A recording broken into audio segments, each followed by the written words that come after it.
लो जी, बहुत बहुत स्वागत है आपका। तो आज हम क्लास 10th का चैप्टर नंबर 3 करेंगे, मेटल एंड नॉन मेटल।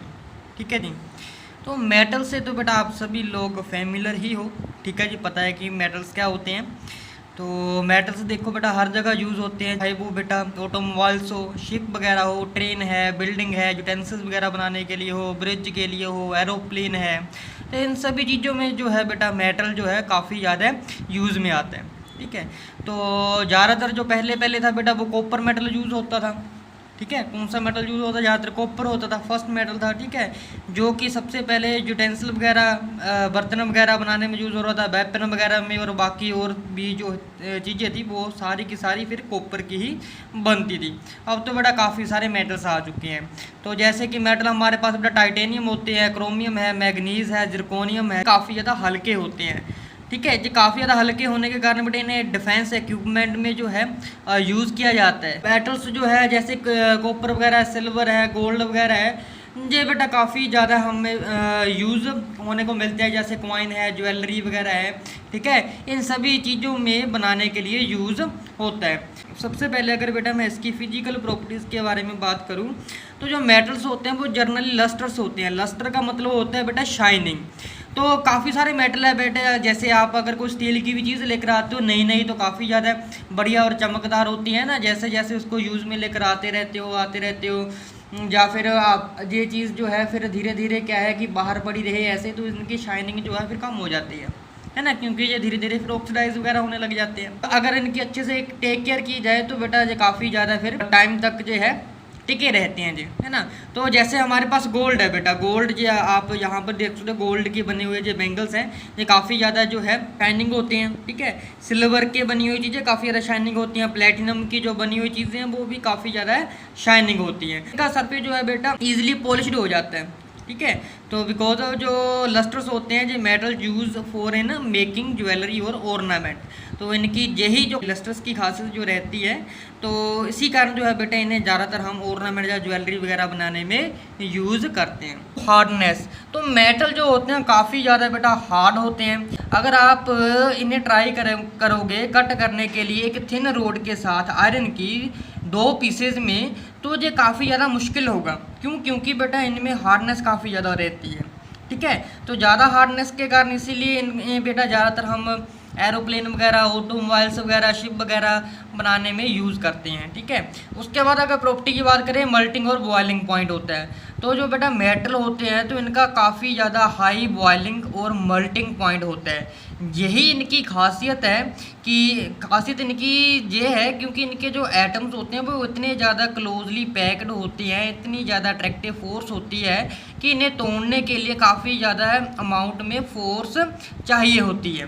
ठीक है। तो इसीलिए इनका जनरली जो मल्टिंग और बॉइलिंग पॉइंट होता है काफ़ी ज़्यादा हाई होता है। अगर बेटा हम मेटल टंगस्टन की बात करें तो इसका जो हाई मल्टिंग पॉइंट होता है कितना होता है, 3422 डिग्री सेल्सियस के आसपास रहता है।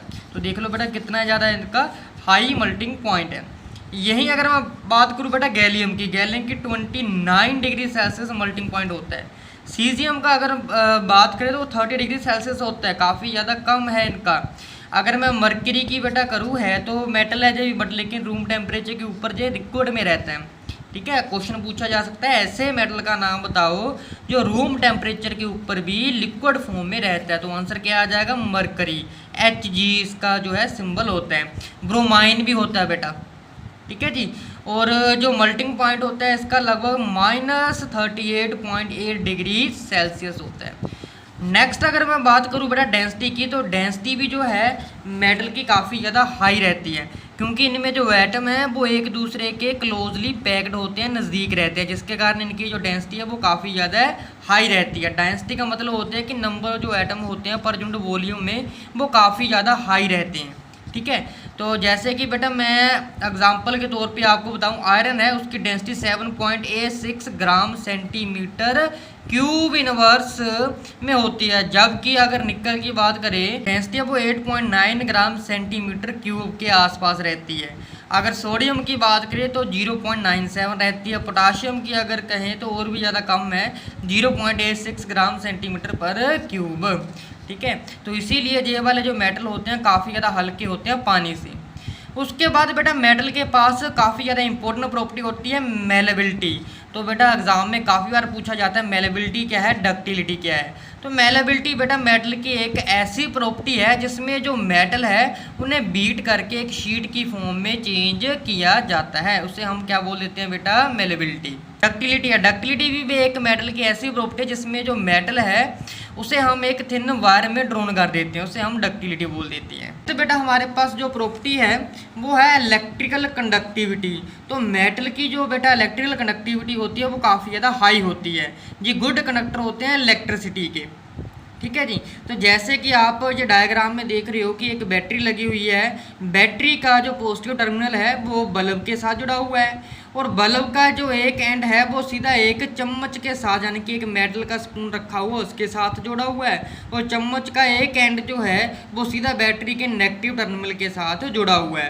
तो जब ये पूरे तरीके सर्किट कंप्लीट हो जाएगा तो आप ये देख सकते हो कि बल्ब यहाँ पर ग्लो कर रहा है। इट मीन्स अगर हम यहाँ पर कोई मेटल की चीज़ लें तो यहाँ से हमें जो है पता चल जाएगा कि इस मेटल में जो है करंट बड़ी इजीली से पास हो रहा है, बिकॉज वो बल्ब यहाँ पर ग्लो हो रहा है, ठीक है।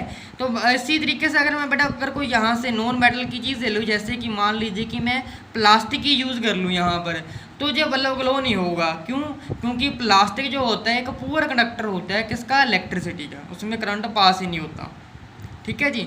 और मर्क्यूरी की अगर मैं बात करूँ वो भी एक पुअर कंडक्टर होता है, जबकि जो लेड होता है वो ऑलमोस्ट नॉन कंडक्टिंग रहता है। जो कंडक्टिविटी रहती है बेटा मेटल की, ठीक है, तो आप इस डायग्राम की हेल्प से बड़ी आसानी से देख सकते हो और समझ भी सकते हो, ठीक है। जो स्टील होता है वो इलेक्ट्रिक करंट का काफ़ी ज़्यादा बढ़िया कंडक्टर होता है। तो बेटा मेटल की थर्मल कंडक्टिविटी, थर्मल कंडक्टिविटी का मतलब रहता है कि बेटा जो मेटल है वो गुड कंडक्टर होते हैं हीट के भी। तो यहाँ से आप डायग्राम में देख सकते हो कि एक यहाँ पर बेटा टेबल लिया है, एक स्टैंड लिया, स्टैंड के साथ जहाँ पर क्लैंप किया हुआ एक रोड, ठीक है, या फिर शीट कह सकते हो मेटल की। तो इधर साइड क्या है, एक एंड जो है बर्नर के नीचे रखा हुआ है, ठीक है। तो बर्नर इधर नीचे रखा हुआ, आग जलाई हुई है, तो एक हैंड ही इसमें यहाँ पर गर्म हो रहा है। तो आप थोड़ी देर बाद देखोगे तो कि जो हीट है वो यहाँ से यहाँ तक भी फ्लो कर रही है। तो ये प्रॉपर्टी भी शो करते हैं थर्मल कंडक्टिविटी की। नेक्स्ट जो प्रॉपर्टी होती है बेटा वो सोनोरस प्रॉपर्टी होती है।